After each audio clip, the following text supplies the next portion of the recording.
friends, welcome back to Food Prep Guide. It is April already. I cannot believe it. April is a big month for gardening. It is the month when a lot of our plants, whether we started them indoors, get transplanted outside, but it is also the month that we direct sow in ground. If there are some of you out there that maybe you are brand new and didn't know that you should have started seeds already back in February or back in March, or maybe you are gardening for the first time and just want to start with plant starts or start with seeds directly in the ground, it is absolutely not too late for that. This is the month to make that happen.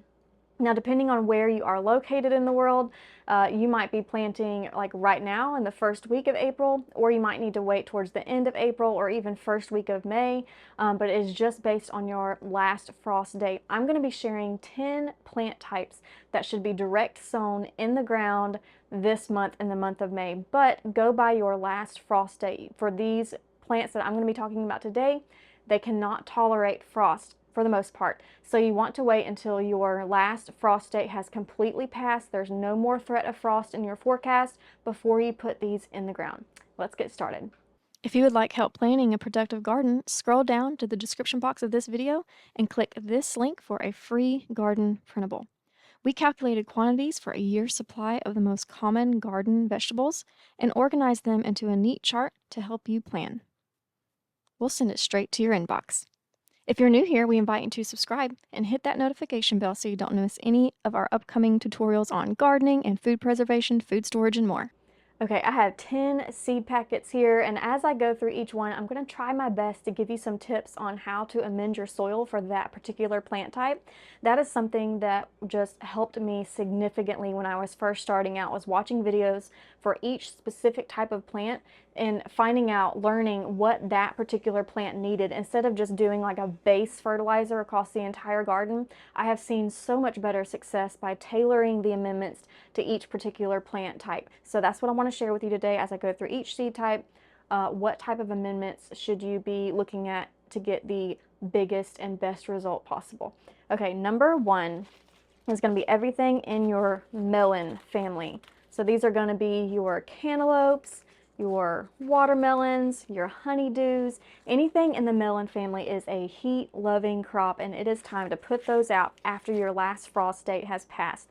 Watermelons, even though you can buy plant starts in at your local plant store, your local nursery, watermelons actually do really good direct seeded, meaning you don't have to start seedlings first. You can put the seed directly into the ground and see success. So watermelons, any general melon, cantaloupes, honeydew, watermelon, anything in the melon family are a nitrogen loving crop. They are heavy nitrogen feeders, which just means they need a lot of nitrogen to get big, to get juicy, to get that wonderful melon that we all want. So things that are really high in nitrogen are going to be your manures. They're going to be cotton burr compost, your blood meal, bat guano, anything that is really high in nitrogen. Now, let me say this now before I get into all of the other seeds, because I don't want to repeat it every other time, because that would just be really annoying for me to say over and over again. I know that would be annoying for you. So I just want to very briefly explain the NPK numbers that you see on your fertilizers and your amendments, because I am going to be providing tips for how to amend. That's going to be something that you'll need to know if you don't already. So most of the time when you buy a bag of fertilizer or amendment, you're going to see 3 numbers with dashes in between them, and they're going to be your NPK. They're always listed in that order. The N stands for nitrogen, the P stands for phosphorus, and the K stands for potassium. All plants need all 3, but all plants vary in the different types of numbers or quantities that they need of each thing. Now, if you want to just, play it safe, keep it simple, you're brand new, you can absolutely just get a balanced fertilizer. What that means is all 3 numbers are the same: 10, 10, 10, 13, 13, 13, 7, 7, 7, and just broadcast that out in your garden space and call it done. If you want to just get gardening this year, and you can take the time to learn all those other things later on. The important thing is that we're producing food, right? So you can absolutely go that route. But as you start learning some more and start wanting to tailor those amendments to your specific plants, those are the 3 factors you're going to want to be paying attention to, is those NPK numbers on your plants, on the fertilizer packages, I should say. So everything that is nitrogen loving, you're going to want that first number to be higher than all the rest. You're going to want like a 20-10-10 or a 25-5 for nitrogen loving, heavy nitrogen feeding crops. Anything that is a root crop, your potatoes, your carrots, your onions, your turnips, anything that bulbs below the ground, you're going to want potassium for that. Excuse me, phosphorus. Excuse me, phosphorus. You're going to want phosphorus for that. And that is going to be your bone meals and things like that. That's going to be your second number, the P in the NPK. So when you're trying to, let's say you're fertilizing potatoes, you're going to want something. Now, potatoes are a little bit different creature because they're heavy nitrogen feeders too. So let's do like garlic. They really benefit from some higher phosphorus levels. So you would want to look for something with that NPK ratio where that P is higher than all of the rest. The last one, K, is for potassium, and that is really heavily involved in the fruiting stage of plants, the flowering stage of plants. So your flowers and anything that produces fruit on the vine, and when I say fruit, I don't mean literal fruit, I mean vegetables too. The productive part of the plant. If it produces a fruit or a vegetable, then you're going to need some potassium in there too. But generally, we don't need really, really high numbers of a potassium. Being a mineral, it's something that we don't need super high volumes of. But so there's your very brief explanation of NPK, and just keep that in mind throughout this video as I talk about which plants need which type of NPK, which number needs to be higher. Okay, so watermelons, anything in the melon family, heavy nitrogen. Make sure that N is higher than all the rest if you're going to be amending your soil for that. Next is cucumbers. Cucumbers are another heat-loving crop. They do fantastic in the heat. They might need a little bit of shade in the late summer if you live in a particularly hot climate, or if you live in an area that is experiencing drought. They are a little bit prone to that, so you might need to baby them a little bit with some shade cloth or something like that later on in the summer. But they love the heat, and they love being started from seed directly. They don't love being transplanted. So this is a fantastic option to get food growing in the ground right now, even if you didn't start your seeds. Cucumbers need nitrogen.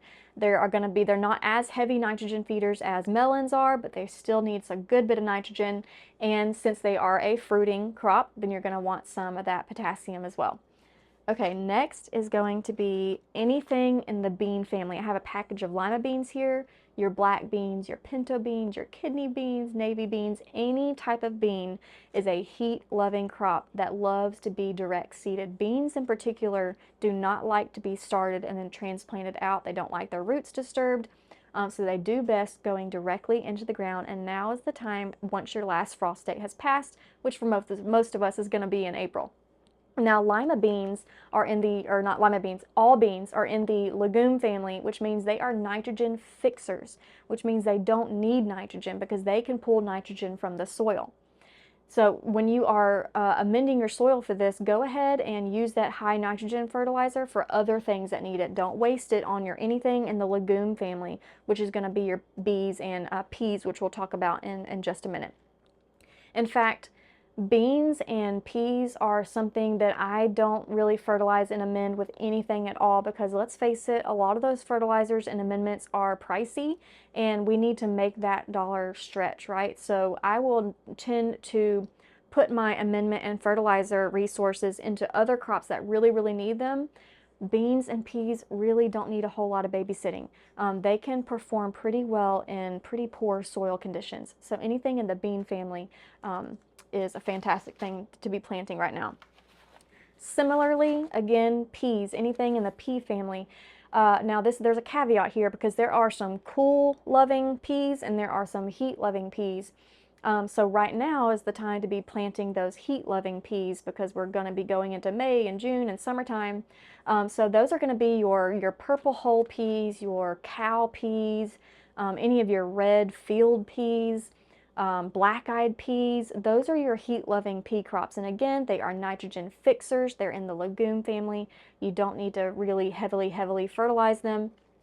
You're not going to hurt them if you do. If you were to put too much nitrogen on them, you could potentially burn them.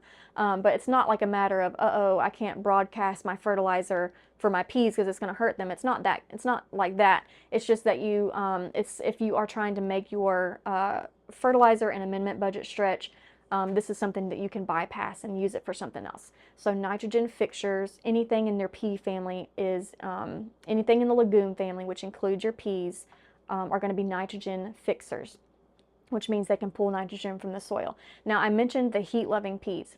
The cool-loving peas that you do not want to be planting right now are going to be your English peas, your sweet peas, your snow peas, sugar snap peas. Those are all still in the legume family, still nitrogen fixers, but they thrive in cooler weather. So only be planting your hot peas, hot-loving peas, during the April time, getting prepared for late spring and summer.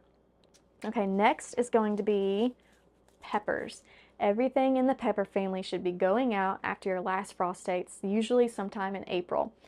So we are growing 3 types of peppers this year. I planted Corbaci peppers last year. I didn't absolutely love them. They were beautiful, and there's something to be said about having beauty in your garden, even if it's not something that you don't absolutely love the taste of.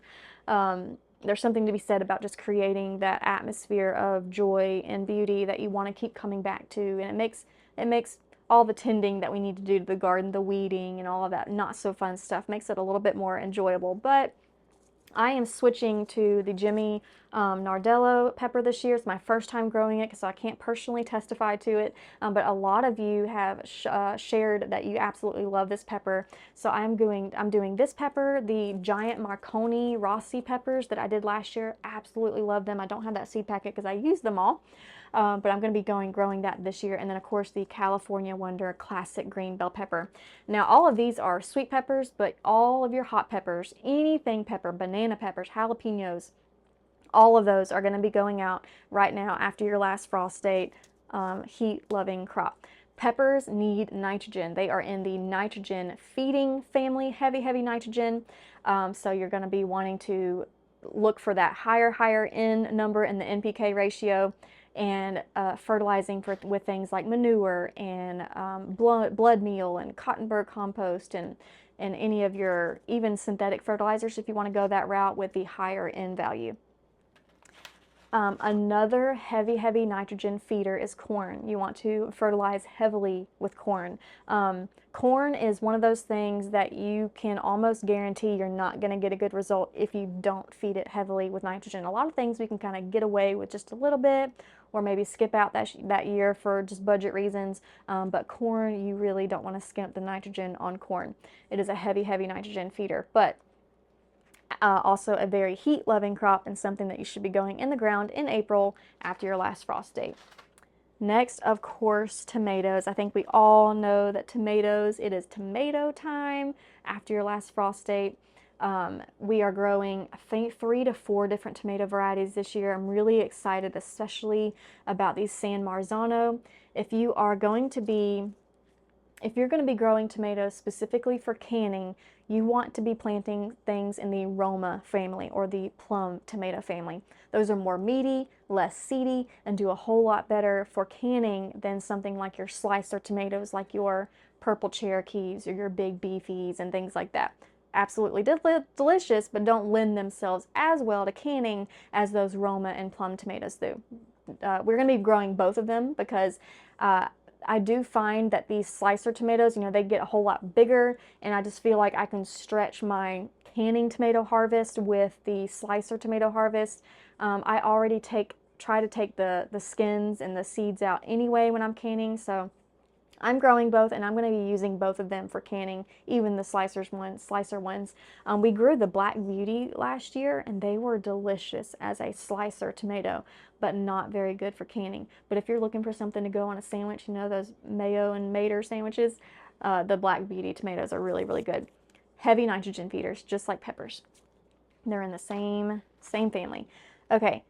Next is everything in your squash family. So we have zucchini, we have your yellow squashes, we have butternut squash, spaghetti squash. All of these are heat-loving crops, and need to go out after your last frost date sometime in April generally. One thing that I want to note is that when I was an early on gardener, I thought the spaghetti squash and the butternut squash, they're called winter squashes. So I thought they were cold-loving crops that grew in the winter, but they are not. They are summer, heat-loving crops. They're called winter squash because they store well all through the winter. That's why they're called winter squash, not because they grow in winter. So I had terrible results, oddly enough, when I would plant these in the fall, thinking they would grow through winter. Never got a harvest. Finally paused to do some research and found that out. So all of these are going to be, everything in your squash family is a heat-loving crop. And nitrogen feeders, once again, everything in the squash family is a heavy nitrogen feeder. Okay, next is going to be all of your green beans, your pod beans. So your blue lake green beans, your yellow wax beans, all of your pole beans, rattlesnake beans, any type of your green bean or yellow type bean is going to be a heat-loving crop that should be planted sometime after your last frost date in April. These are, again, nitrogen fixers. They're in the legume family. All beans and all peas are in the legume family. So these fix nitrogen, which means they don't need nitrogen. They're going to be better off with some potassium or just a balanced fertilizer type amendment. I think I mentioned how I don't dedicate a lot of resources to anything in the legume family because they can do pretty well on their own. You need some decent soil, of course. All the success in the garden starts with the soil. So it's still a very important part. But when it comes to anything in the legume family, I can't remember if I mentioned it earlier, but compost, kitchen compost, that's what I use for anything in the legume families, because they don't necessarily need a whole bunch of heavy fertilizing. But they do benefit from really rich soil, and a lot of that richness meaning lots of wide variety of nutrients, and benefit for things that even nitrogen fixers benefit from really rich soil, which to me, in my mind, rich means kitchen compost. Of course, it doesn't have to be kitchen compost, but that's something that we try to produce here on the property to save some money, just putting out kitchen scraps and mixing that with some leaves. When we mow, we'll put that dead grass in there. Anytime that I have dirt left over from the garden or soil from my winter sown milk jugs, they get dumped into there.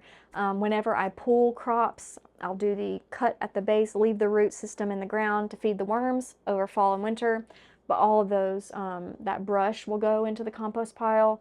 So that type of thing is usually what I will put on my green beans, my peas, and my dried shelling beans like black beans and pinto beans and lima beans. Kitchen compost is really good for those. Okay, last but not least is all of your flowers. I just have my cosmos here to represent all of the flower group. This is something that's a little bit different to me this year because I have never really focused heavily on flowers. I have been an edible gardening design only focusing on what I can eat. There are some pretty delicious edible flowers, but I've been focusing more on the vegetables and the root crops and the fruits and stuff like that. But this year, because of that reason, I've never really focused on fertilizing flowers before. I've never amended my soil for flowers. I would just sprinkle some out in the dirt. If they grew, great. If they didn't, it's going to be okay. But this year, we have switched to woven ground cover in our garden, which means that all of the beautiful purple clover and regular clover and native, what we would call weeds, that the bees love a lot of times, those are all getting covered now with the ground cover. I know I'm still going to have to be doing weeding here and there, but I just mean that I'm not going to have big patches of purple clover like I normally have in my garden. And so because of that, I am really going heavy on the flowers this year. If I'm going to choose to blanket my garden with the woven ground cover, then I feel like I really need to provide and go above and beyond the flowers for all of my bees and pollinators and butterflies. So this year we are doing a whole wall of flowers, as I'm calling it. I'm so excited to get going on that, y'all. I'm going to be doing that in the next couple of weeks, getting those seeds in the ground. Most flowers need to wait either until a week before your last frost or after your last frost. Some of them are cold hardy, so you'll want to look on the back of the packet if you didn't know. There is a lot of good information on the back of most seed packets here, and then temperatures here, and that can help you give you an idea of when it should go out. But most of your flowers are going to be going out in the month of April. So in the past, even though I haven't fertilized and amended the soil really much for flowers, I am this year, and we need potassium for flowers. They need all of it, so for my personal garden, do your research for your area, but for my personal garden, I'm going to be amending with a balanced fertilizer. I'm going to be using, I think it's Joby's garden mix. I can't remember what the blend is, but it's a balance, meaning all three numbers NPK are the same.